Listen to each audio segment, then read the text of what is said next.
రాష్ట్ర ముఖ్యమంత్రి గౌరవనీయులు శ్రీ నారా చంద్రబాబు నాయుడు గారి అధ్యక్షతన రాష్ట్ర సచివాలయంలో జరిగిన 36వ కేబినెట్ సమావేశంలో పలు అంశాలపై తీసుకున్న నిర్ణయాలను రాష్ట్ర సచివాలయం 4వ భవన ప్రచార విభాగంలో రాష్ట్ర మంత్రులు మీడియాకు వివరించారు. ఈరోజు జరిగిన కేబినెట్ సమావేశంలో చాలా ముఖ్యమైన నిర్ణయాలు, రైతులకు సంబంధించిన అనేక విషయాల మీద చర్చ, రైతులకు అనుకూలంగా ఉండే అనేక నిర్ణయాలు తీసుకోబడ్డాయి. మొట్టమొదటిగా ఖరీఫ్ 2025-26 ధాన్యం సేకరణ కోసం అవసరమైన వర్కింగ్ క్యాపిటల్ను నిబంధనలకు లోబడి ఎన్సీడీసీ నుండి ఏపీ మార్కెట్ ద్వారా 5,000 కోట్ల తాజా వర్కింగ్ క్యాపిటల్ రుణాన్ని పొందేందుకు ప్రభుత్వ హామీతో పాటు ఇప్పటి వరకు ఇచ్చిన మంజూరులకు అదనంగా ఈ మొత్తాన్ని ఏపీఎస్సీఎస్సీఎల్కు ఇంటర్ కార్పొరేట్ రుణంగా బదిలీ చేసేందుకు 26/11/2025 జారీ చేసిన ఉత్తర్వుల జీవోఎంఎస్ నెంబర్ 60ను ఆమోదించే ప్రతిపాదనకు రాష్ట్ర మంత్రిమండలి ఆమోదం తెలిపింది. అందరికీ తెలిసిందే, దేశంలో ఎక్కడ లేని విధంగా రాష్ట్రంలో ధాన్యాన్ని సేకరించే కార్యక్రమాన్ని, సేకరించిన ధాన్యానికి అత్యంత వీలైన తక్కువ సమయంలో రైతులకి చెల్లింపు చేస్తున్న ప్రభుత్వం ఈ కూటమి ప్రభుత్వం చంద్రబాబు నాయుడు గారి నాయకత్వంలో.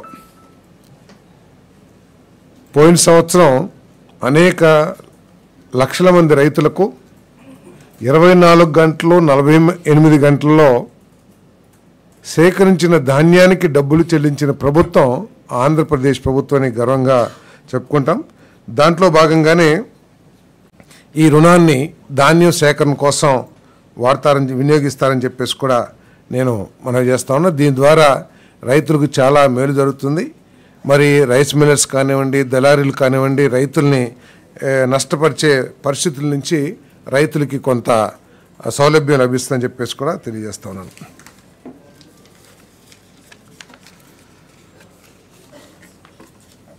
ఏపీ సహకార సంఘాల చట్టం 1964 కింద ఇప్పటికే ఉన్న ఏపీ స్టేట్ నూర్ భాషా దూదేకుల వెల్ఫేర్ అండ్ డెవలప్మెంట్ కార్పొరేషన్ను రద్దు చేస్తూ ఏపీ నూర్ భాషా దూదేకుల కోఆపరేటివ్ ఫైనాన్స్ కార్పొరేషన్ పేరుతో కొత్త కార్పొరేషన్ ఏర్పాటు చేసే ప్రతిపాదనకు రాష్ట్ర మంత్రిమండలి ఆమోదం తెలిపింది. మనందరికీ తెలిసిందే, రాష్ట్రంలో దాదాపు 4.85 lakhs ఈ దూదేకుల కమ్యూనిటీ వారు ఉన్న విషయం తెలిసిందే. మరి వారి జీవన ప్రమాణాలు పెంచడానికి, ఎందుకంటే సమాజంలో చాలా అట్టడుగున ఉండటం, ఆర్థికంగా చాలా తక్కువ స్థాయిలో ఉండటం, వీరిని ఆదుకోవాల్సిన బాధ్యతగా ప్రభుత్వం భావించి మరి ఈ ఫైనాన్స్ కార్పొరేషన్ని ఏర్పాటు చేయడం జరిగిందని చెప్పేసి మనవి చేస్తా ఉన్నాను. ఈ కార్పొరేషన్ ఏర్పాటు ద్వారా దూదేకుల సోదరీమణుల ఆర్థిక సామాజిక పరిస్థితులు మెరుగవుతాయని చెప్పేసి కూడా మేము ప్రభుత్వం భావిస్తూ ఉంది. అంతేకాకుండా వీరికి సబ్సిడీ రుణాలు కానివ్వండి, లేకపోతే వ్యాపారాలు చేసుకోవడానికి రుణాలు కానివ్వండి, మరి వారి అభివృద్ధికి ఆర్థిక సహాయం చేయడానికి కూడా అవకాశం లభిస్తుందని చెప్పేసి కూడా నేను తెలియజేస్తా ఉన్నాను. ఏపీ పట్టణ స్థానిక సంస్థల నియమాలు 2025లో బిల్ బోర్డ్స్, ప్రచార డిస్ప్లే డివైజెస్ నియంత్రణ మరియు వాటి వినిమయంకు సంబంధించిన గతంలో ఉన్న పట్టణ స్థానిక సంస్థల నియమాలు 2020 స్థానంలో ఈ కొత్త విధానాన్ని తీసుకొచ్చేందుకు చేసిన ప్రతిపాదనకు రాష్ట్ర మంత్రిమండలి ఆమోదం తెలిపింది.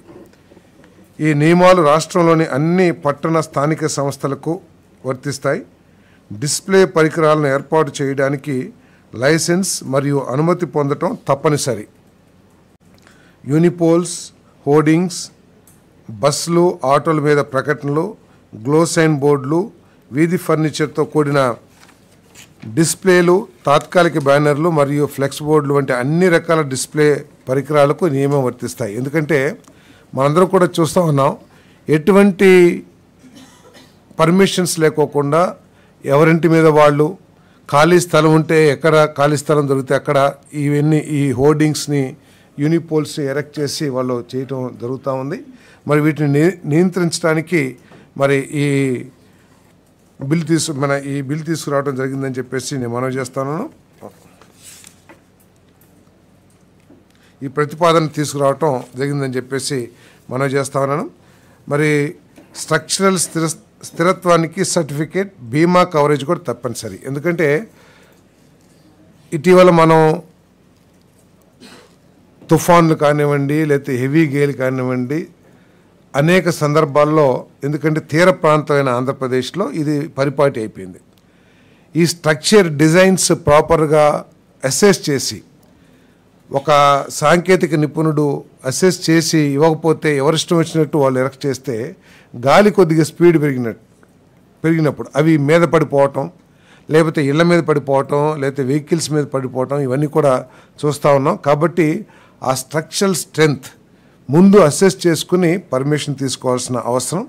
అదేవిధంగా ఆ స్ట్రక్చర్ యూనిపోల్స్ కానివ్వండి, లేదా స్ట్రక్చర్స్ పెద్ద పెద్ద స్ట్రక్చర్స్తో ఏదైతే ఉంటాయో వాటికి ఇన్సూరెన్స్ కూడా కంపల్సరీ చేయడం జరిగిందని చెప్పేసి నేను మనవి చేస్తాను. అదేవిధంగా జాతీయ మరియు రాష్ట్ర రహదారులపై హెరిటేజ్ భవనాల సమీపంలో విద్యా సంస్థలు మరియు ఆసుపత్రుల దగ్గర డిస్ప్లే పరికరాలు నిషేధించబడ్డాయి.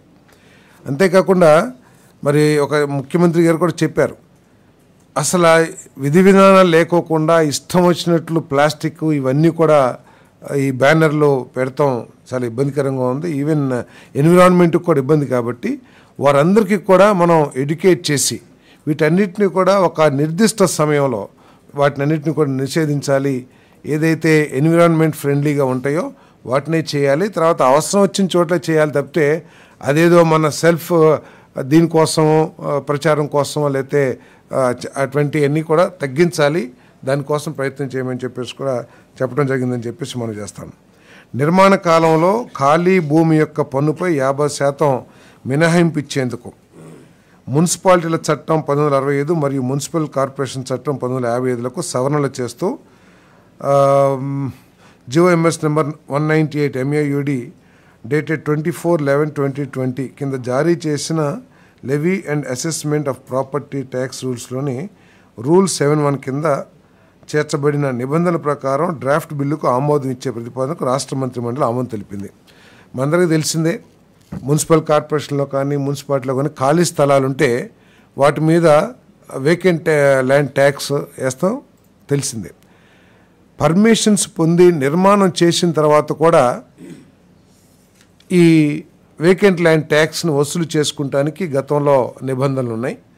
మరి ఈ బిల్డర్స్ అందరూ కూడా ఎవరైతే పర్మిషన్తో బిల్డింగ్ కన్స్ట్రక్షన్ చేస్తూ ఉంటారో వాళ్ళందరూ ప్రభుత్వానికి రిప్రజెంట్ చేసి మేము ఆ వేకెంట్ ల్యాండ్ని వినియోగంలోకి తీసుకొస్తా ఉన్నాము, ఈ కన్స్ట్రక్షన్ సమయంలో కనీసం 50%కి తగ్గించమని చెప్పారు. ఒకవేళ మేము బిల్డింగ్ని పూర్తి చేయకోకుండా అదేవిధంగా అట్టుపెట్టేస్తే అప్పుడు నిర్ణయం తీసుకోండి అని చెప్పేసి కొంత రిప్రజెంటేషన్ ప్రభుత్వానికి రావటం, దాన్ని పరిశీలించి నిర్మాణంలో నిర్దిష్ట సమయంలో పూర్తి చేసే నిర్మాణానికి సమయంలో ఈ 50% ట్యాక్స్ లెవీ చేస్తాం. ఆఫ్టర్ కంప్లీషన్ తర్వాత అసలు వేకెంట్ ల్యాండ్ ట్యాక్స్ ఉండదు కదా. వేకెంట్ ల్యాండ్ కన్స్ట్రక్షన్లో ఉండగా కన్స్ట్రక్షన్ జరుగుతుంటే పర్లా, ఏదో ఒక పావు వంతు కన్స్ట్రక్షన్ చేసి ఒక 20 సంవత్సరాలు పెడతానంటే కూడా కుదరదు. అది ఏదైతే నిర్దిష్ట సమయం ఉందో అవి దాంట్లో పూర్తి చేయాలి. క్యాపిటల్ రీజియన్ పరిధిలోని 7 గ్రామాలలో అనగా వైకుంఠపురం, పెద్దమద్దూరు, ఎండ్రాయి, కార్లపూడి, వడ్లమాను, హరిశ్చంద్రపురం, పెద్దపరిమి 16,666.57 ఎకరాల విస్తీర్ణంలో ల్యాండ్ పూలింగ్ స్కీమ్ను ప్రారంభించేందుకు ఏపీసీఆర్డీఏ కమిషనర్కు అధికారం ఇచ్చే ప్రతిపాదనకు ఏపీసీఆర్డీఏ చట్టంలోని సెక్షన్ 55 యొక్క సబ్సెక్షన్ నిబంధనల ప్రకారం రాష్ట్ర మంత్రి మండలి ఆమోదం తెలిపిందని చెప్పేసి మనం చేస్తాను. మరి మనందరికీ తెలిసిందే, దాదాపు ఇంటర్నేషనల్ స్టాండర్డ్స్తో దేశంలో ఉన్న ఏ నగరానికైనా తీసిపోని విధంగా ఇంకా మెరుగైన విధంగా బెస్ట్ ఇన్ఫ్రాస్ట్రక్చర్ని ఏర్పాటు చేస్తూ మన రాష్ట్ర రాజధాని అమరావతి తయారవుతున్న విషయం మనందరికీ తెలిసిందే. ఈ అమరావతి సిఆర్డీఏ అభివృద్ధిలో భాగంగా ఆర్థిక పరిస్థితి మెరుగుపరచడానికి కానివ్వండి, లేకపోతే పేదరికం నిర్మూలించడానికి కానివ్వండి, ఇక్కడ ప్రజలు సామాజిక అవసరాలు తీర్చడానికి కానివ్వండి, కొన్ని ముఖ్యమైన ఇన్ఫ్రాస్ట్రక్చర్ని డెవలప్ చేయాల్సిన అవసరం ఉంది. ఆ అవసరం కోసం ఈ 16,666 ఎకరాలని సేకరించడానికి ఏపీసీఆర్డీఏ కమిషనర్కి అనుమతి జారీ చేయబడింది, మంత్రిమండలి ఆమోదించిందని చెప్పేసి మనం చేస్తాం. మరి ఈ ల్యాండ్ ఎక్విజిషన్కి గ్రామ సభలు ఇప్పటికే రిజల్యూషన్ పాస్ చేయటం, అదేవిధంగా రైతులందరితో సమావేశం ఏర్పాటు చేసి రైతుల ఆమోదాన్ని తీసుకోవటం కూడా జరిగిందని చెప్పేసి నేను ఈ సందర్భంగా నేను తెలియజేస్తా ఉన్నాను.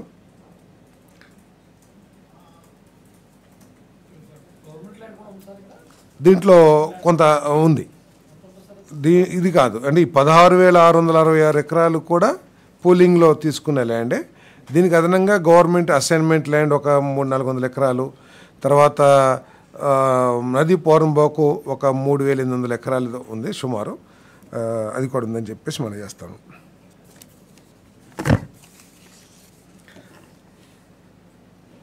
ఏపీ డిస్కామ్స్ ప్రాంతాల్లో PMSGMBY కింద SC/ST వినియోగదారులకు రూఫ్ టాప్ మరియు గ్రౌండ్ మౌంటెడ్ సోలార్ ఇన్స్టాలేషన్ అమలుకు నాబార్డ్ నుండి ప్రభుత్వ హామీతో 3,762.26 కోట్లు రుణం పొందేందుకు chairman and MD AP discoms ప్రతిపాదనకు రాష్ట్ర మంత్రి మండలి ఆమోదం తెలిపింది.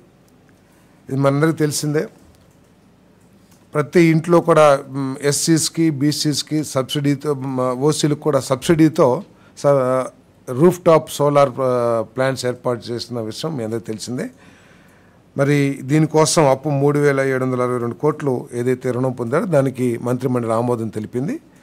ఈ చర్చలో భాగంగా ఫైనాన్స్ శాఖ అధికారులు ఏం తెలియజేశారంటే, గత ప్రభుత్వం అది బాధ్యతారహితంగానండి, లేకపోతే ఆ రోజు ఆ ప్రభుత్వానికి ఉన్న, రాష్ట్ర ప్రభుత్వానికి ఉన్న పరపతి కానివ్వండి, 11-12% వడ్డీకి అప్పులు కొన్ని వేల కోట్ల రూపాయలు సేకరించడం జరిగింది. ఈరోజు అవన్నీ కూడా ఆ ఎక్కువ వడ్డీ మూలంగా రాష్ట్రానికి ఆర్థిక భారం కలిగిస్తున్నాయని చెప్పేసి కూడా మరి అక్కడ చెప్పడం జరిగింది, కేబినెట్లో చర్చించడం జరిగింది. ముఖ్యమంత్రి గారు ఎందుకంటే ఇటీవల రాష్ట్ర పరపతి రేటింగ్ పెరిగింది కాబట్టి తక్కువ వడ్డీకి అప్పులు పొందే అవకాశం ఉంది కాబట్టి దాన్ని శోధించి తక్కువ వడ్డీలకి స్వాప్ చేయమని చెప్పేసి, ఉన్న అప్పుల్ని స్వాప్ చేసి తక్కువ వడ్డీలకి తీసుకోమని చెప్పేసి కూడా ముఖ్యమంత్రి గారు ఆర్థిక శాఖ అధికారులను ఆదేశించడం కూడా జరిగిందని చెప్పేసి నేను తెలియజేస్తాను. ఎయిమ్స్ మంగళగిరి, అన్ని ప్రభుత్వ ఆసుపత్రులు, భవనాలు మరియు కేంద్ర ప్రభుత్వ సంస్థలతో పాటు AP Genco, APPDCL thermal power స్టేషన్లకు ఫైర్ NOC పొందేందుకు ఏపీ ఫైర్ సర్వీసెస్ డిపార్ట్మెంట్ నుండి ఫైర్ ముందస్తు జాగ్రత్త రుసుము చెల్లింపు నుండి మినహాయింపు కోసం chairman and MD AP Genco కోరిన అభ్యర్థనకు రాష్ట్ర మంత్రి మండలి ఆమోదం తెలిపింది.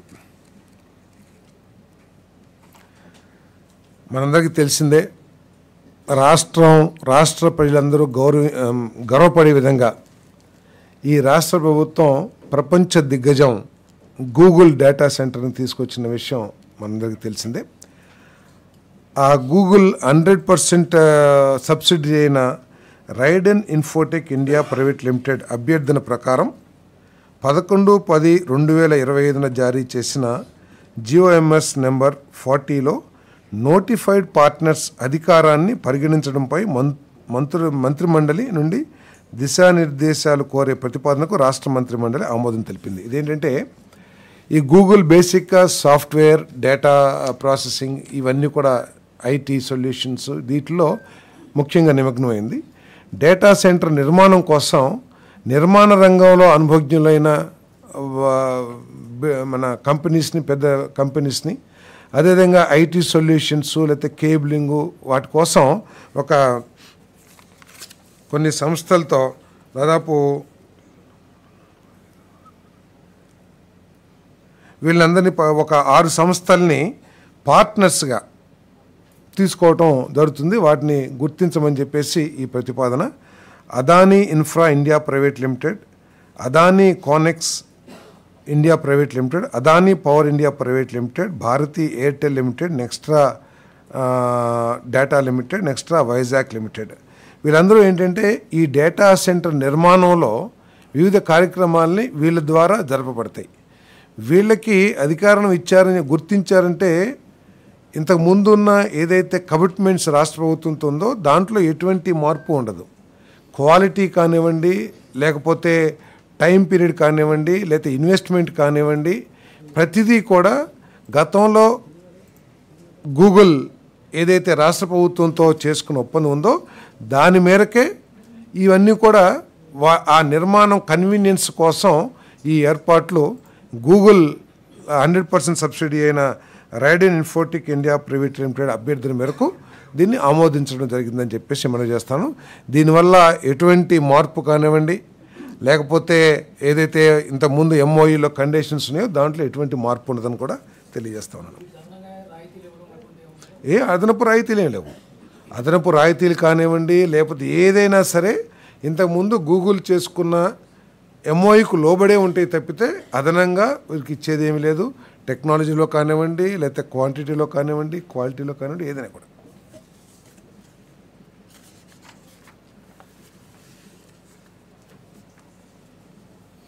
సవరించబడిన భారత్ నెట్ ప్రోగ్రాం అమలుకు కొత్త ఎస్పీవి ఏర్పాటు చేసే ప్రతిపాదనకు భారత ప్రభుత్వం వ్యాపార మరియు సేవా పంపిణీ నమూనా రూపకల్పన మరియు అమలులో కార్యాచరణ స్వయం ప్రతిపత్తి కల్పించాలని అభ్యర్థించే ప్రతిపాదనకు ఏబీపీ కోసం ఇన్ ప్రిన్సిపల్ ఆమోదం కోసం క్లాస్ 4లో మార్పు చేసే ప్రతిపాదనకు government of India in principle ఆమోదిత బడ్జెట్ 2428 కోట్ల ప్రకారం కొత్తగా ప్రతిపాదించిన ఎస్పీవి అమలు కోసం త్వరితగతిన టెండర్ను విడుదల చేసే ప్రతిపాదనకు రాష్ట్ర మంత్రిమండలి ఆమోదం తెలిపింది.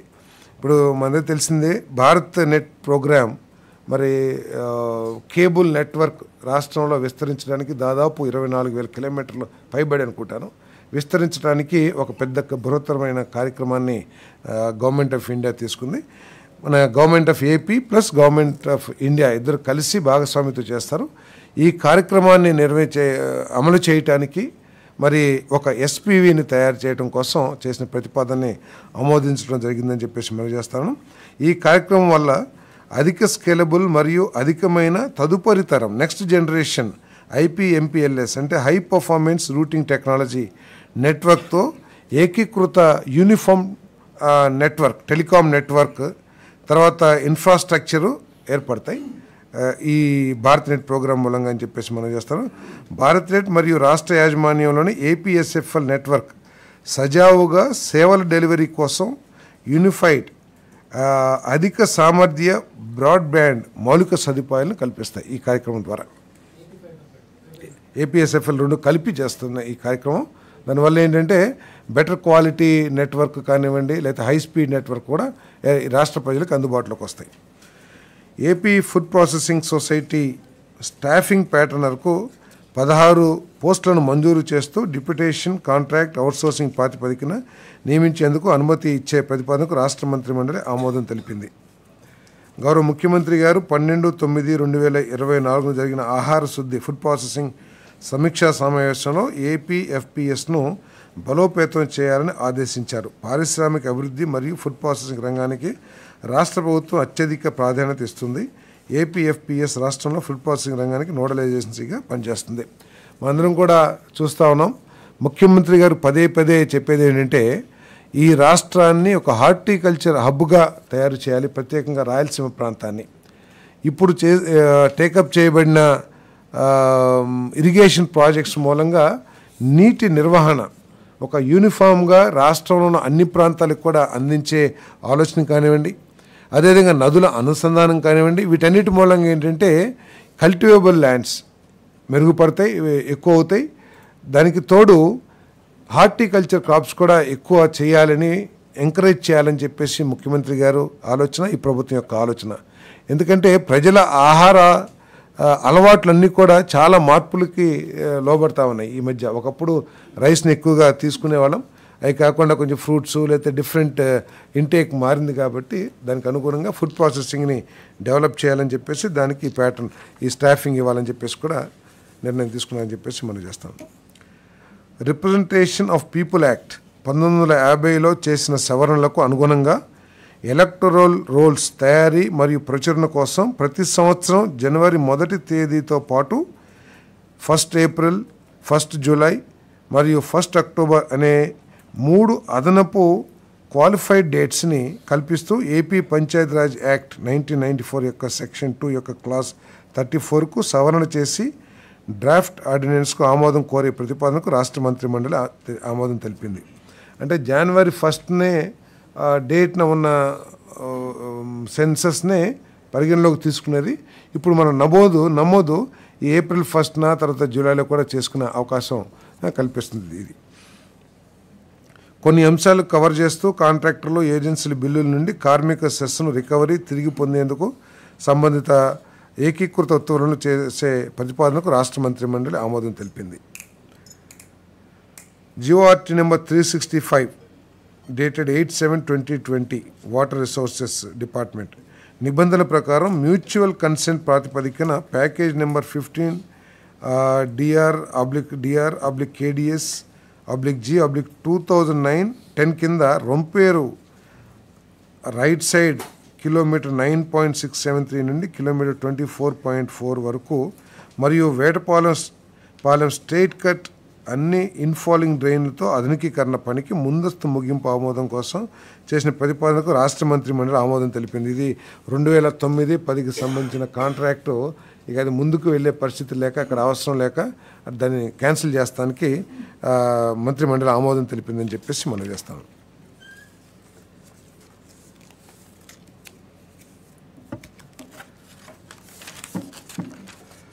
ఈ పోలవరం ఇరిగేషన్ ప్రాజెక్ట్ కింద కొన్ని పనులకు 542.85 కోట్ల పరిపాలన ఆమోదం కోరే ప్రతిపాదనకు రాష్ట్ర మంత్రి మండలి ఆమోదం తెలిపింది.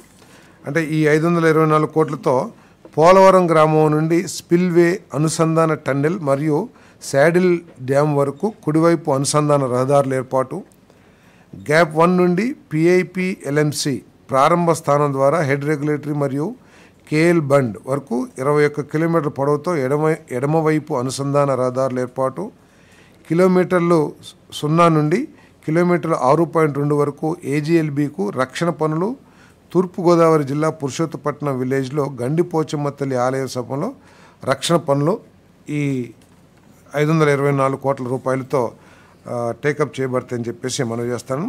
మరి ముఖ్యమంత్రి గారు కూడా ప్రత్యేకంగా ఈ పోలవరం ప్రాజెక్ట్ని 2027లో కంపల్సరీగా ఎట్టి పరిస్థితులను పూర్తి చేయాలని చెప్పేసి మరి స్పష్టంగా చెప్పడం కూడా జరిగిందని చెప్పేసి నేను మనవి చేస్తాను. నేను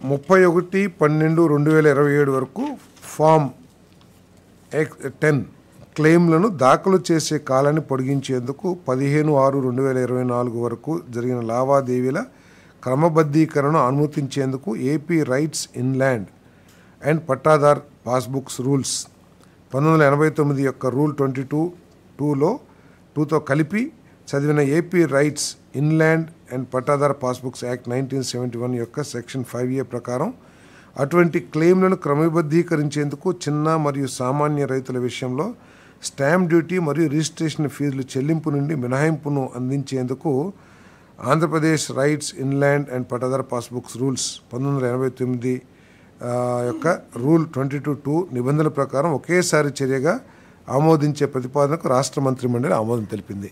ఇదేమిటంటే మన గ్రామాల్లో తరచుగా చూస్తూ ఉంటాం, ప్రత్యేకంగా పేద రైతులు, చిన్న సన్నకారు రైతులు, వాళ్ళందరూ ఏంటంటే వారి బంధువుల కానీ లేకపోతే ల్యాండ్ కొనుక్కున్నప్పుడు వైట్ పేపర్ మీద అగ్రిమెంట్తోనే చాలా ల్యాండ్ ట్రాన్సాక్షన్స్ పూర్తి చేస్తారు. అంటే డబ్బులు ఇచ్చి ఒక వైట్ పేపర్ మీద రాయించేసుకుని ఆ పొలంలో ఆక్యుపేషన్కి వెళ్ళి సంవత్సరాల తరబడి ఇరిగేషన్ చేస్తూనే ఉంటారు. సో దానికి ఇప్పుడు రెగ్యులైజ్ చేస్తానికి సాదా బైనామా ఏదైతే ఉందో అది 2027 ఎప్పటి వరకు సార్ పొడిగించారు, 2027 వరకు 31/12/2027 వరకు పొడిగించడానికి ఈ ప్రతిపాదన చేయడం జరిగింది, దాన్ని ఆమోదించింది. దీని ద్వారా ఏంటంటే 2024 వరకు జరిగిన ల్యాండ్ ట్రాన్సాక్షన్ అంటే భూముల కొనుగోలు అమ్మకాలు ఏదైతే ఉన్నాయో తెల్ల పేపర్ మీద రాసుకున్నా కూడా వాటి ఆధారంగా చిన్న సన్నకారు రైతులకి ఎటువంటి స్టాంప్ డ్యూటీ లేకోకుండా రెగ్యులరైజ్ చేయబడతాయి అని చెప్పేసి తెలియజేస్తా ఉన్నాను. మరి ఇదంతా ఏంటంటే రాష్ట్రంలో ప్రత్యేకంగా సన్న చిన్నకారు రైతులకి, పేద రైతులకి ఇది చాలా మేలు చేకూరుస్తుంది. వాళ్ళకి వాళ్ళు తీసుకున్న భూముల్ని ఒక భూమి హక్కు కలిగిస్తుందని చెప్పేసి కూడా నేను తెలియజేస్తా ఉన్నాను. పెద్ద రైతులైతే రిజిస్ట్రేషన్ స్టాంప్ డ్యూటీ చెల్లించాలి.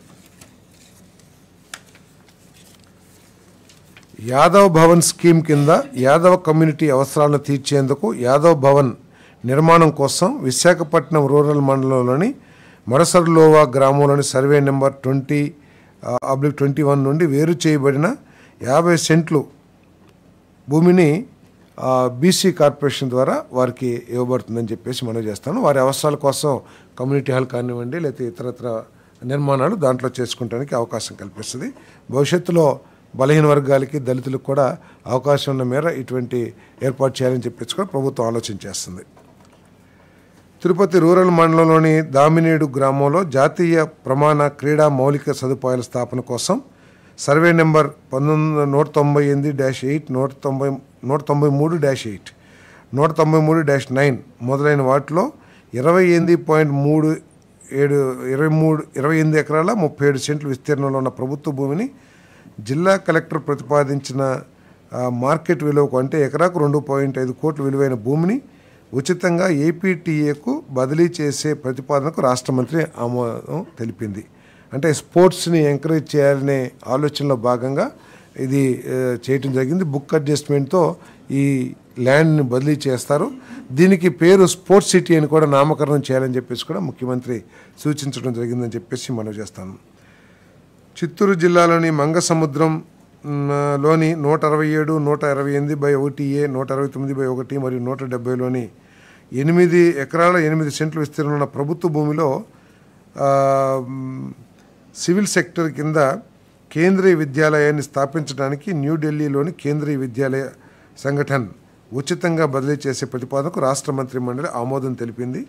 ఈ భూమి యొక్క విలువ 2,77,27,120 రూపాయలు. బట్ ఉచితంగా ట్రాన్స్ఫర్ చేయబడుతుంది మన సెంట్రల్ స్కూల్ కోసం.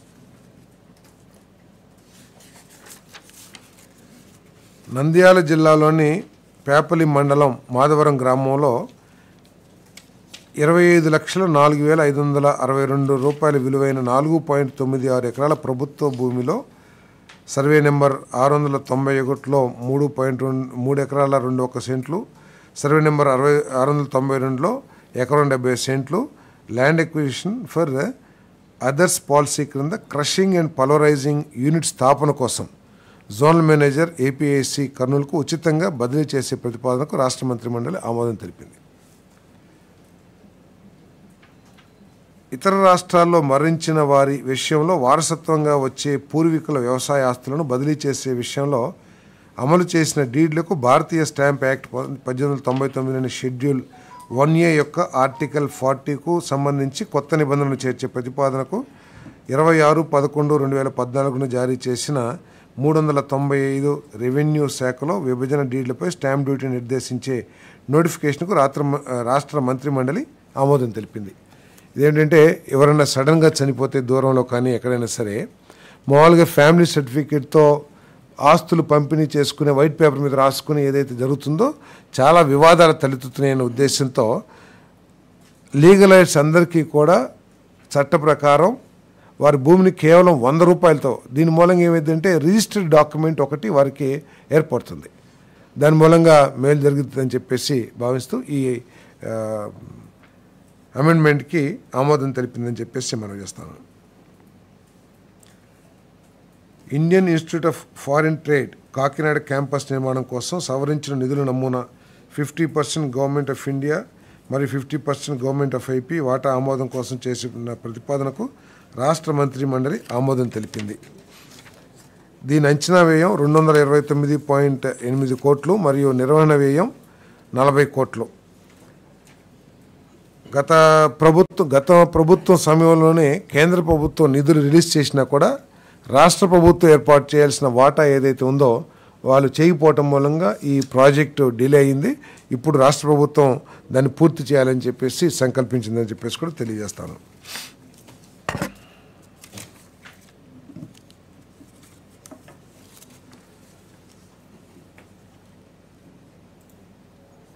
గవర్నమెంట్ మెడికల్ కాలేజెస్ పీపీపీ మోడ్లో ఆదోని, మదనపల్లి, మార్కాపురం, పులివెందుల.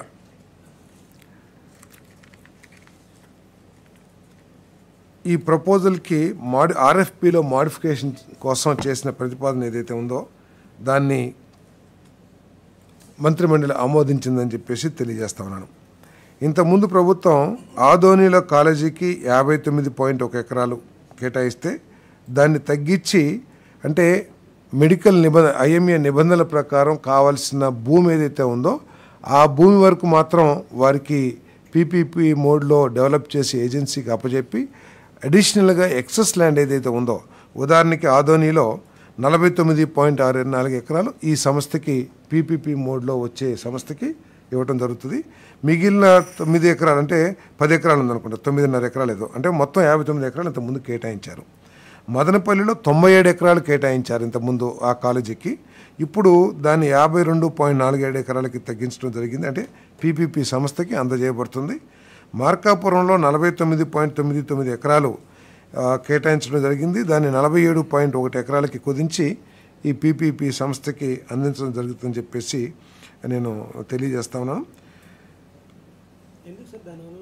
అంటే ఆ భూమిని ఇతర అవసరాలకి, మెడికల్ అవసరాలకే ప్రభుత్వ నిబంధనల ప్రకారం ప్రభుత్వ ఆధ్వర్యంలో డెవలప్ చేస్తానికి అవకాశం ఉంటుంది. అలైడ్ యాక్టివిటీస్ కానివ్వండి, ఇంకేదైనా సరే ప్రభుత్వం భవిష్యత్తులో ఏదైనా నర్సింగ్ కాలేజు లేకపోతే ఏదైనా డెవలప్ చేస్తానికి అవకాశం ఉంటుంది.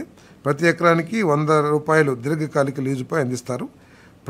ప్రమాణాల ప్రకారం కొత్త మెడికల్ కాలేజ్ క్యాంపస్, 625 పడకల బోధన ఆసుపత్రి, బోధన ప్రయోగశాలలు, విద్యార్థుల వసతి గృహాలు మరియు సిబ్బంది నివాస సౌకర్యాలు నిర్మించబడతాయి.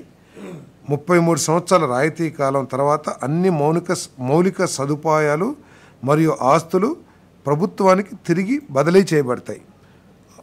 అవసరమైతే ఇంకో 33 సంవత్సరాల లీజ్ కూడా ఎక్స్టెండ్ చేస్తారు.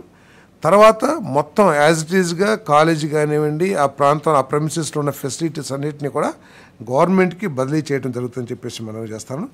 ప్రభుత్వ కోటా కింద నీట్ అలైన్డ్ రిజర్వేషన్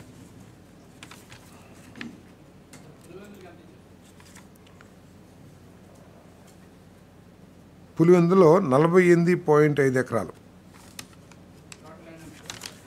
మొత్తం 51.51, అంటే చుట్టూతా రహదారిలాగా నిర్మించారు. ఆ రహదారిని పక్క గ్రామాలు కూడా వినియోగించుకునే విధంగా దాన్ని చేశారు.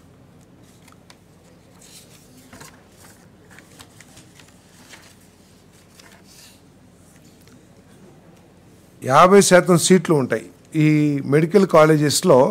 గతంలో కంటే కూడా ఇప్పుడు రాష్ట్ర విద్యార్థులకు,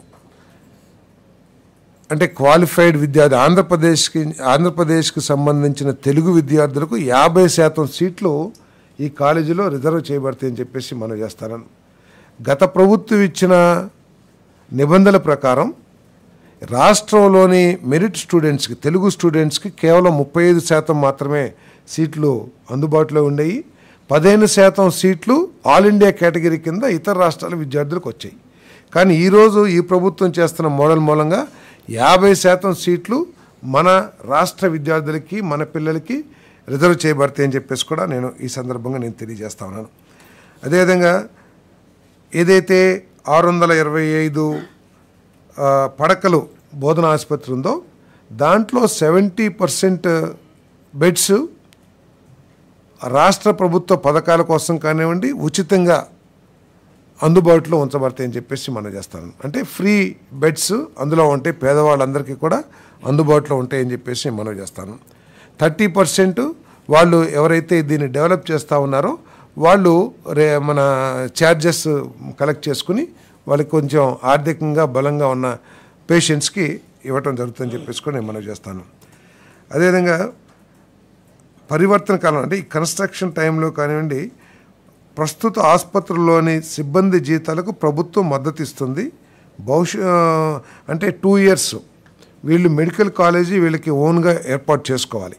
ఈ మెడికల్ కాలేజ్ని ఏర్పాటు చేసుకునే లోపల మనకి ఉన్న హాస్పిటల్ ఏదైతే ఉందో, మెడికల్ కాలేజ్ కాదు హాస్పిటల్ ఈ మెడికల్ కాలేజీకి అనుసంధానంగా ప్రతి కాలేజీ కూడా హాస్పిటల్ని డెవలప్ చేసుకోవాల్సిన అవసరం ఉంటుంది. ఆ హాస్పిటల్ డెవలప్ చేసుకుంటానికి ఒక 2 సంవత్సరాల సమయం ఇచ్చి ఆ 2 సంవత్సరాల్లో మన ప్రభుత్వ ఆసుపత్రిని వినియోగించుకునేందుకు ఆ ప్రభుత్వ సిబ్బందికి మన ప్రభుత్వం రాష్ట్ర ప్రభుత్వం వారికి అందిస్తుందని చెప్పేసి సహకారం అందిస్తుందని చెప్పేసి మద్దతు ఇస్తుందని చెప్పేసి తెలియజేస్తాను.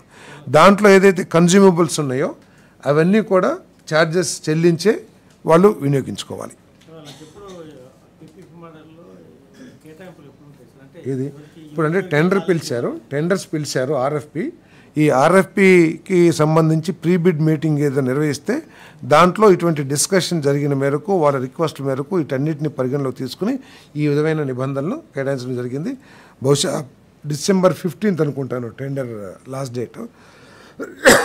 ఆ టెండర్ అయినాక నిర్ణయం తీసుకుంటాం జరుగుతుంది.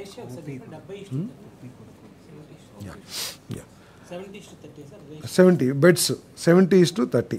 ఇది కూడా గత ప్రభుత్వంలో కూడా ఇదే నిబంధనలు ఉన్నాయి.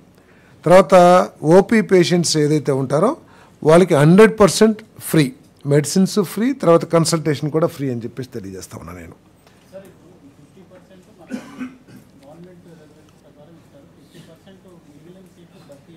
మేనేజ్మెంట్ సీట్స్ తర్వాత ఎన్ఆర్ఐ సీట్స్ ఉంటాయి. ఏపీహెచ్సి ఆర్ఎంసీ ఏదైతే ఉందో మన హెల్త్ ఎడ్యుకేషన్కి సంబంధించిందో వాళ్ళు వాళ్ళ నియంత్రణలోనే ఫీజు కూడా వసూలు చేస్తారు. అంటే స్టేట్ గవర్నమెంట్ ఫిక్స్ 15,000 ఎంత ఉంది వాళ్ళు ఫైనలైజ్ చేస్తారు. అంటే గవర్నమెంట్ సీట్స్కి ఏదైతే ఉంటుందో అదే ఫీజు వసూలు చేస్తారు. నో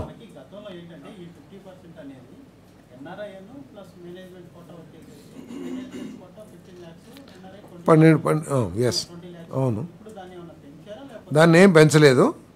అవి మేనేజ్మెంటు ఎన్ఆర్ఐ కోటాకి ఇస్తారు, అది మేనేజ్మెంట్ డిసైడ్ చేసుకుంటుంది. కానీ 50% సీట్స్ ఏదైతే ఉన్నదో అవి మాత్రం ప్రభుత్వ నిబంధనల ప్రకారం ఫీజు వసూలు చేయబడుతుంది.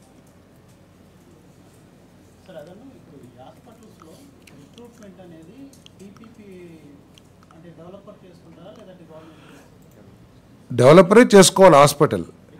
ఆ హాస్పిటల్ తయారయ్యే లోపల 2 సంవత్సరాల కాల పరిమితితో మనకు ఉన్న ఫెసిలిటీస్ హాస్పిటల్, ఇప్పుడు ఏలూరు మెడికల్ కాలేజ్ ఉందనుకోండి, ఆ మెడికల్ కాలేజీకి అనుసంధానంగా హాస్పిటల్ నిర్మాణం పూర్తయ్యే లోపు ఏలూరు గవర్నమెంట్ హాస్పిటల్ని వినియోగించుకోవచ్చు, సర్వీసెస్ని వినియోగించుకోవచ్చు. అంతా వాళ్ళే నియమించుకుంటారు, మన వాళ్ళు ఏమైనా వాడరు. గవర్నమెంట్ ఎంప్లాయీస్ ఏముంటారు, ప్రైవేట్ హాస్పిటల్ కూడా ప్రైవేట్ హాస్పిటలే, అంటే గవర్నమెంట్ హాస్పిటలే, కానీ పీపీపీ వాళ్ళు నిర్వహిస్తారు.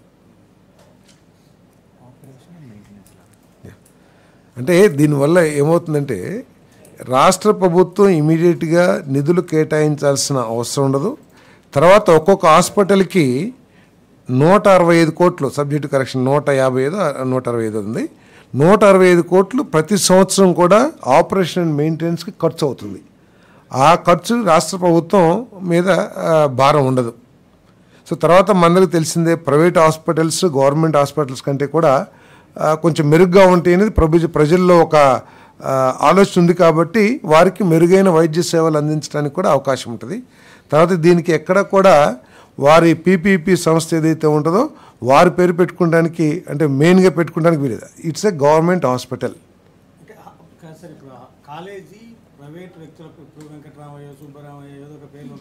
గవర్నమెంట్ మెడికల్ కాలేజ్ కింద పెట్టుకోవచ్చు.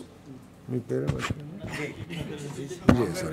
ఓకే, ప్రభుత్వ మెడికల్ కాలేజ్ అని పెట్టి కింద విజయ్ అని పెట్టుకోవచ్చు, ఏదైనా పెట్టుకోవచ్చు. బట్ దాని బ్రాండ్ మాత్రం ఆ కాలేజ్ ఏం కాలేజ్ అంటే గవర్నమెంట్ కాలేజ్, గవర్నమెంట్ హాస్పిటల్ అంతే తప్పితే ప్రైవేట్ పీపీపీ సంస్థ ఏదైతే ఉంటుందో వారి పేరు మీద ఆ హాస్పిటల్ బ్రాండింగ్ జరగదు. ఓకే,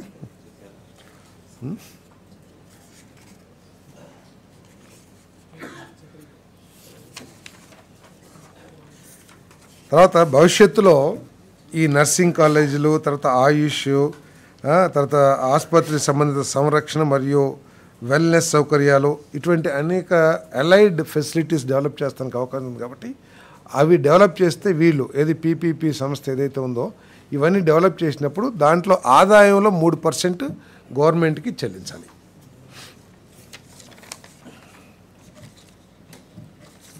ఓకే, ఇంకేమైనా డౌట్స్ ఉందా పీపీపీ మీద? ఆయన పేరు కాదు, ఉదాహరణకి చెప్పాను మరి. ఆయన కాదు కదా, ఆయన పేరు మీద కాదంటే వారికి ఉన్న అనుమానాన్ని తీరుస్తున్నాను. ఆ కాలేజీ పేరు, ఆ హాస్పిటల్ పేరు గవర్నమెంట్ కాలేజ్. దాంట్లో ఎటువంటి తీసుకుంటే అప్లై చేయమని, ఇంకా టైం ఉంది. ఎవరైనా సరే దీంట్లో గవర్నమెంట్కి ఎటువంటి రిజర్వేషన్స్ లేవు. ఎవరైనా సరే అర్హత కలిగిన బిడ్డర్స్ ఎవరైనా సరే ఉండొచ్చు అని చెప్పేసి నేను మనవి చేస్తాను.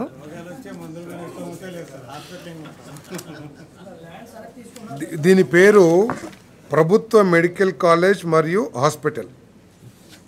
ఓకే, దీంట్లో ఎటువంటి అనుమానాలు కలిగించాల్సిన అవసరం లేదని చెప్పేసి కూడా నేను తెలియజేస్తాను.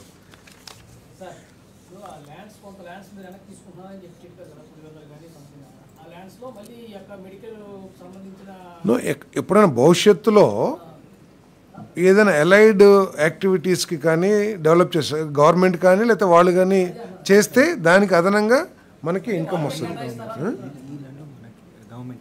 ఓకే, ఈ ల్యాండ్స్ ఓన్లీ గవర్నమెంట్, సారీ, ఈ ల్యాండ్లో ఓన్లీ గవర్నమెంట్ డెవలప్ చేస్తుంది, వాళ్ళకి ఇవ్వబడదు.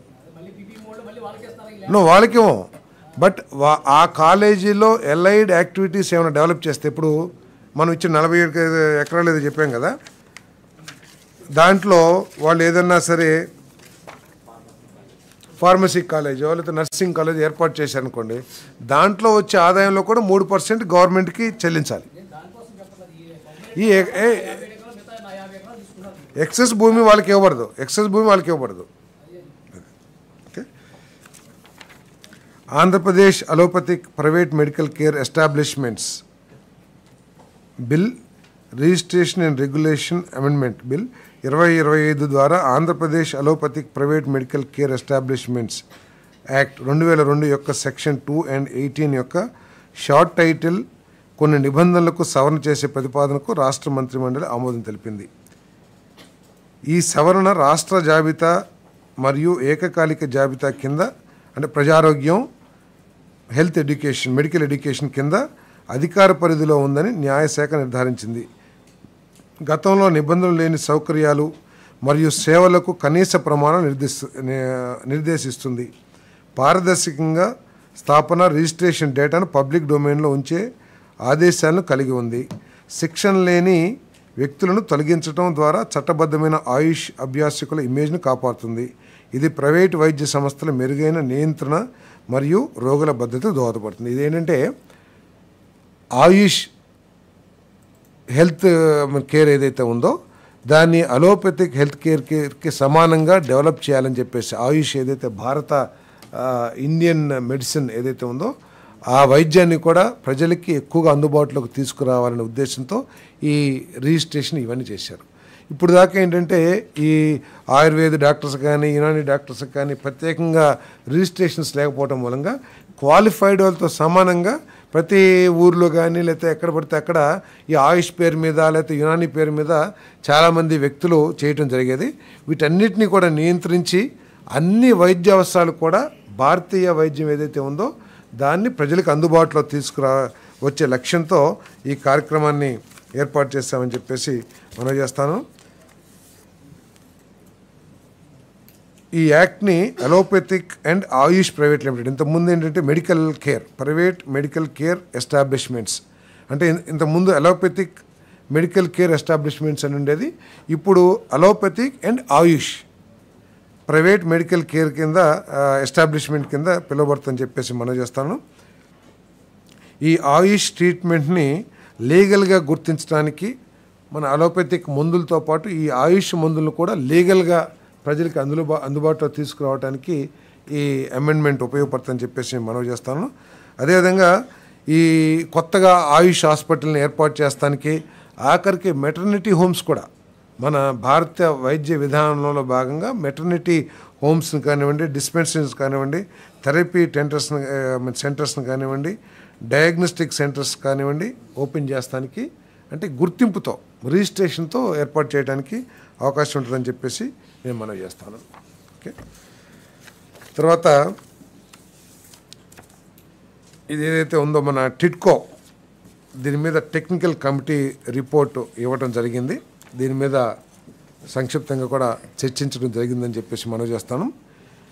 ఈ రిపోర్ట్ని మినిస్టర్తో గ్రూప్ ఆఫ్ మినిస్టర్స్ని ఏర్పాటు చేసి ఏ విధంగా ముందుకు వెళ్ళాలి అనే దాని మీద తగు నిర్ణయాలు తీసుకోమని చెప్పేసి కూడా ముఖ్యమంత్రి గారు ఆదేశాలు ఇవ్వడం జరిగింది. ఎందుకంటే ఈ టిడ్కో ఎంతో దూరదృష్టితో ఈ రాష్ట్రంలోని మధ్యతరగతి పేదవాళ్ళకి ఒక మంచి విలువైన ఆస్తిని అందించాలని ఏదైతే చంద్రబాబు నాయుడు గారు ఆలోచించారో దాన్ని పూర్తిగా విధ్వంసం చేసింది తర్వాత వచ్చిన ప్రభుత్వం. ఉద్దేశపూర్వకంగా ఆ పనులు ఆపేయటం కానివ్వండి, ఉద్దేశపూర్వకంగా ఆర్థిక భారం అయినా కూడా కొన్ని వేల కోట్ల రూపాయలు ఖర్చు పెట్టి రంగులు వేయటం కానివ్వండి, ఉద్దేశపూర్వకంగా ఉచితంగా ఇస్తామని చెప్పి లేకపోతే 50% తక్కువ చేస్తామని చెప్పి రకరకాల ప్రకటనలు చేసి వాటిని అమలు చేయకోకుండా ఈ బెనిఫిషరీస్ పేరు మీదే అప్పులు తీసుకొచ్చి ఆ అప్పులను కూడా డైవర్ట్ చేసేయటం. ఒకవేళ ఒక బెనిఫిషరీ పేరు మీద అప్పు తీసుకొచ్చి ఆ నిర్మాణాన్ని పూర్తి చేసి ఆ ఆస్తిని వారికి అందించినట్లయితే ఇటు అద్దె భారం తగ్గేది, అద్దె భారం తగ్గింది కాబట్టి కొంత ఈ ఇన్స్టాల్మెంట్స్ ఏదైనా కట్టుకోవడానికి అవకాశంగా ఉండేది.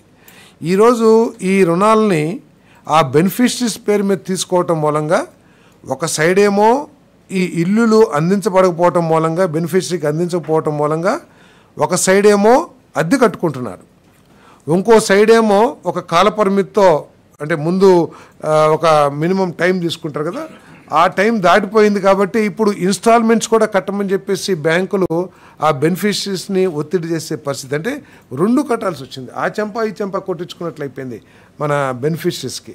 ఎంతో ఉన్నతమైన ఆలోచనతో ప్రారంభించిన ఈ ప్రాజెక్ట్ని పూర్తిగా విధ్వంసం చేయడం జరిగిందని చెప్పేసి నేను మనవి చేస్తాను. మరి 77,371 ఇల్లులు 90%, 95%, 100% పూర్తి కావచ్చినాయి. మరి పార్షియల్గా 50 to 70% 64,245 ఇల్లులు పూర్తయినాయి. 25 నుంచి 50% 49,328 హౌజెస్ ఉన్నాయి. మరి 25% 1,22,000 అంటే మొత్తం 3,13,832 ఇల్లులు నిర్మాణంలో ఉన్నాయి. దాదాపు 1,44,000 ఉగాదికి అందించాలని చెప్పేసి 1,44,000 ఇళ్ళని 1,44,000 ఇళ్ళని ఉగాదికి ఈ బెనిఫిషరీస్కి అందించడానికి ఈ ప్రభుత్వం చర్యలు కూడా తీసుకుంటుందని చెప్పేసి నేను ఈ సందర్భంగా తెలియజేస్తాను. నేను ఇందాక ఏదైతే చదివానో అది గత ప్రభుత్వం 2019 సమయానికి అవి ఇల్లుంటే వాటన్నిటినీ కూడా పూర్తి చేయకుండా ఉద్దేశపూర్వకంగా ఆ ప్రాజెక్ట్ మొత్తాన్ని కూడా సర్వనాశనం చేసింది గత ప్రభుత్వం అని చెప్పేసి కూడా నేను ఈ సందర్భంగా తెలియజేస్తాను. నేను మరి వీటిని ఏ విధంగా చేయాలి, ఏ విధంగా పూర్తి చేసి ప్రజలకి అందించాలనే దాని మీద ఒక కమిటీ ఏర్పాటు చేసి తగు సూచనలు చేయాలని చెప్పేసి కూడా ముఖ్యమంత్రి గారు ఆదేశించారని చెప్పేసి తెలియజేస్తాను. ఏదేమైనా కూడా సాధ్యమైనంత వరకు ఇల్లు పూర్తి చేసి కావాల్సిన ఇన్ఫ్రాస్ట్రక్చర్ డెవలప్ చేసి వాళ్ళకి పేదవాళ్ళకి అందించాలి, మధ్యతరగతి వాళ్ళకి అందించాలనేది ఈ ప్రభుత్వం యొక్క ఆలోచన.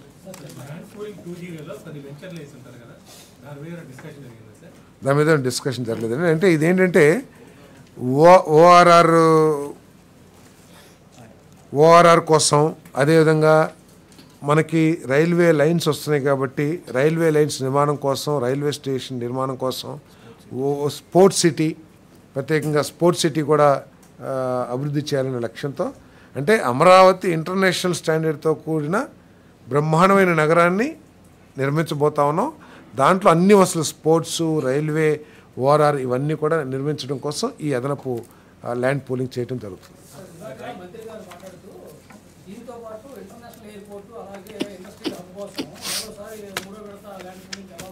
అంటే ఒక నగరాన్ని నిర్మించేటప్పుడు తగిన సమయంలో తగిన అవసరాలని డెవలప్ చేసుకోవాల్సిన అవసరం ఉంటుంది.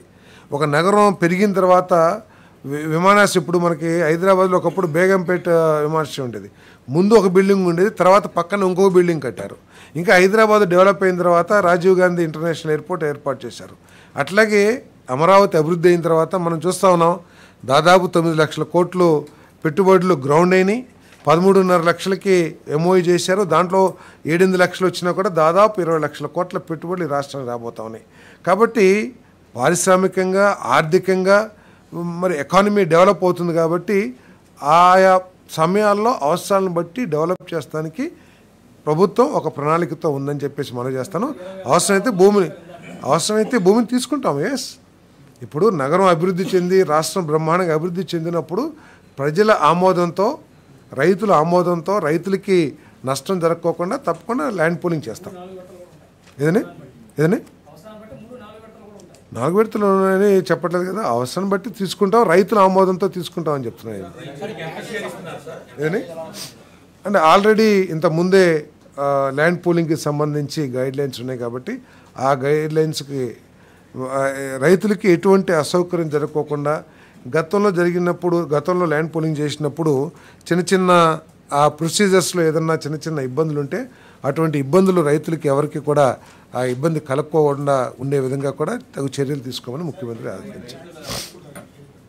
ఏమని ఎండోమెంట్ ల్యాండ్స్ నిబంధనల ప్రకారం తీసుకుంటారు. నిబంధనల ప్రకారం ఏదైనా సరే, ఒక బోర్డు ల్యాండ్ కానివ్వండి, ఎండోమెంట్ కానివ్వండి, లేకపోతే ఏ ల్యాండ్స్ అయినా సరే.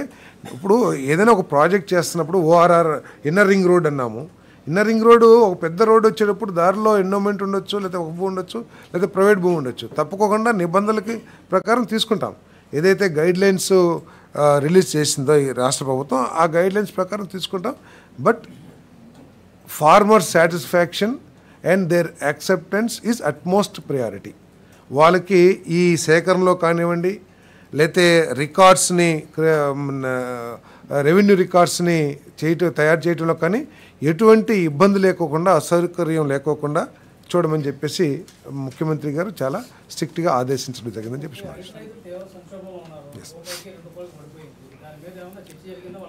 ముఖ్యమంత్రి గారు చర్చించారు. కేబినెట్ చర్చించింది. ముఖ్యమంత్రి గారు కూడా వీటన్నిటిని సీరియస్గా, ముఖ్యమంత్రి గారు, మంత్రులు, ఉప ముఖ్యమంత్రి గారు వీటన్నిటి మీద కూడా సీరియస్ చర్చించారు. మేజ్ కానివ్వండి, అదేవిధంగా బనానా మీద కానివ్వండి, ఇంకోటి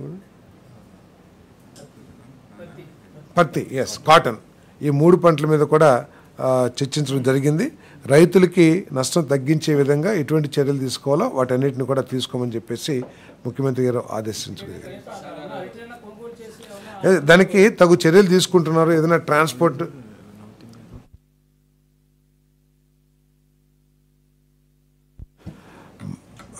దాని రైతుకి ఏ విధంగా మేలు చేయాలి. ఇప్పుడు ఈ 2-3 రోజుల నుంచి లేదా వారం రోజుల నుంచి ప్రభుత్వం తీసుకున్న చర్యల మూలంగా దాదాపు ఒక 3-4 రూపాయలు రేటు పెరిగిందని చెప్పేసి కూడా మన చర్చలో వచ్చింది.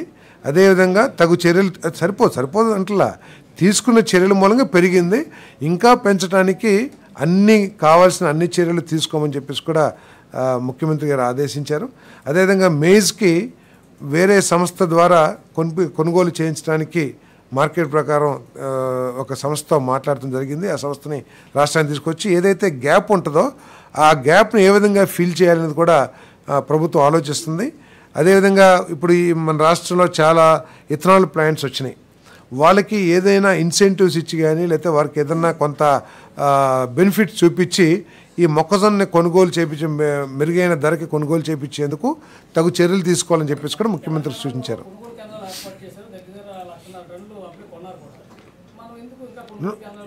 ఇక్కడ కూడా ఆల్రెడీ కొనుగోలు ప్రారంభించారు. అందుకని చెప్పే కదా, కొనుగోలు ఒక పెద్ద సంస్థని తీసుకొచ్చి ఆ సంస్థలతో కొనుగోలు చేపిస్తున్నారు. ఆ గ్యాప్ ఏదైతే ఉందో మార్కెట్ రేట్కి, తర్వాత ఇంత ముందు ఉన్న రేట్కి, ఎంఎస్పి రేట్, అదే అంటున్నా, గవర్నమెంట్ ఇంటర్ఫిరెన్స్లో భాగంగానే ఒక సంస్థని తీసుకొచ్చి కొనుగోలు చేపిస్తూ ఉంది. ఓకే, ఏదైతే గ్యాప్ ఉందో ఆ గ్యాప్ని ఏ విధంగా ఫిల్ చేయాలని చెప్పేసి ప్రభుత్వం ఆలోచన చేస్తుంది. నేరుగా ఆర్థిక సాయం చేయటమా, లేకపోతే ఇథనాల్ ప్లాంట్స్ ఎవరైతే యూజ్ చేసుకుంటున్నారో ఈ మేజ్ అవసరం ఉందో రా మెటీరియల్గా, వాళ్ళకి ఏదైనా ఇన్సెంటివ్స్ ఇచ్చి దీన్ని బెటర్ రేట్కి కొనిపిస్తామా, ఇవన్నీ కూడా ఆలోచన చేస్తుంది. ఆపరేషన్ కగారు అయితేనేమి, తర్వాత మావోయిస్ట్ టాప్ లీడర్స్ అందరినీ చెప్పడం, దీని గురించి ఏమన్నా దాని మీద చర్చలు కాదు. ఇందాక చెప్పే కదా, విజయ్ కింద పేరు పెట్టుకోవచ్చు, దాని మీద ఎక్కువ చర్చ జరిగింది. కొత్త జిల్లాల గురించి చర్చ జరగలేదు.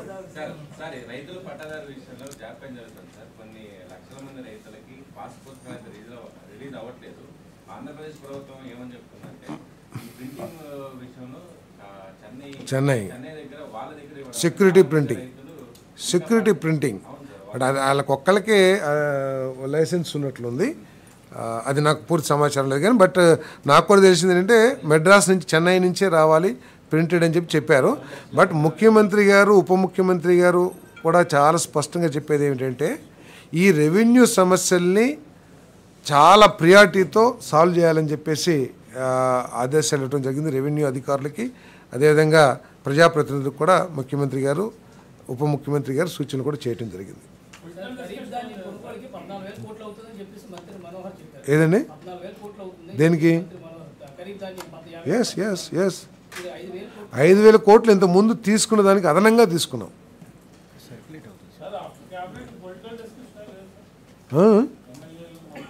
లేదు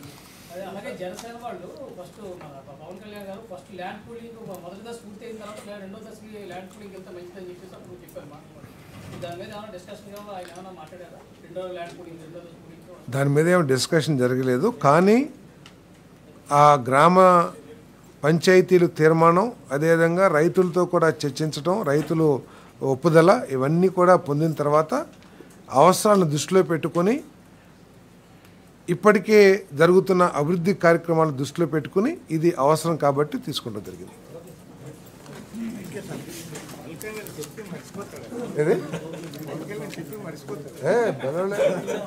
ఎందుకు మర్చిపోయారు? ఆయన మాట్లాడారు కదా, అందరు చర్చారు. ఆయనే మర్చిపోలా, ఆయన అన్ని సమీక్షించారు. ఆ రోజుకి ఈ చర్యలు తీసుకోమన్నారు. ఈ మధ్యకాలంలో తీసుకున్న చర్యలు కానివ్వండి, తీసుకున్న టెండర్స్ కానివ్వండి. ఓ ఇదా